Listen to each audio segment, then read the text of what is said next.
এইভাবে কথা বলা যায়? গাছতলায় গিয়ে বসে আরামসে কথা বলবো, ঠিক আছে ভাবি? ঠিক আছে। হ্যালো। হ্যালো, আমি সঞ্জিত বলছি, ভালো আছো? ও, বাড়ি এসেছো?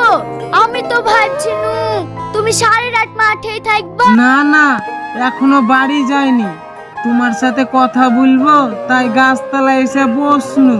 আমি ভাবছি যে মনে হয় আজকে রাতেও মাঠে আমাকে থাকতে হতে পারে। ও, তাহলে তোমার রাতেও মাঠে থাকার ইচ্ছা আছে? না, আব্বা কিছুক্ষণ আগে আমাকে ফোন করেছিল, পাশের জমির পেঁয়াজ গুলো তুলতে যেতে বলছিল, তো এখন যাবো ভাবছি তুলতে। ঠিক আছে, তোমার পেঁয়াজগুলো একটু পরে তুললো। আমি তো তোমার বউ, আমার সাথে এখন একটু মিষ্টি করে কথা বললো। ঠিক আছে, বলো।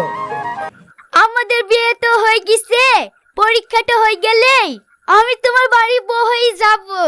আমাকে কোথায় হানিমুনে নিয়ে যাবে? হানিমুন মানে? ও আবার কি? ওটাও বোঝো না? বিয়ের পরে স্বামী স্ত্রী কোনো সুন্দর জায়গায় ঘুরতে যাকে হানিমুন বলে। ও, আগে বলবে তো, আমাদের এখানে সুন্দর একটা জায়গা আছে, বিয়ের পরে ওইখানে ঘুরতে নিয়ে যাব। ও তাই? কোথায়? আমাদের ওই বিলের মাঠে। আহ, হ্যাঁ, খুব সুন্দর জায়গা, আমি মাঝে মাঝে গিয়ে ওখানে পদ্মর ফুল দেখি। এই, তুমি কি তোমাদের মাঠে রাস্তা কিছু চেনো না? চিনবো কি করে? আমি কি কোনোদিন বিদেশ যাই নাকি? আমাদের পাড়ার পটলার ছেলে বিদেশ যায়, ও সব চিনে। এ খাসি কি বলছে রে? এ খাসি কি একবারে চাষা, কিচ্ছু বোঝে না।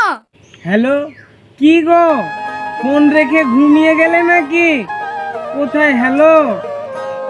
না, ঘুমাইনি, তোমার কথা শুনে খুব রাগ হচ্ছে। কেন মধু, আমি আবার কি করনু? আচ্ছা, একটা কথা বলো তো, তুমি সব থেকে কাকে বেশি ভালোবাসো? কেনে?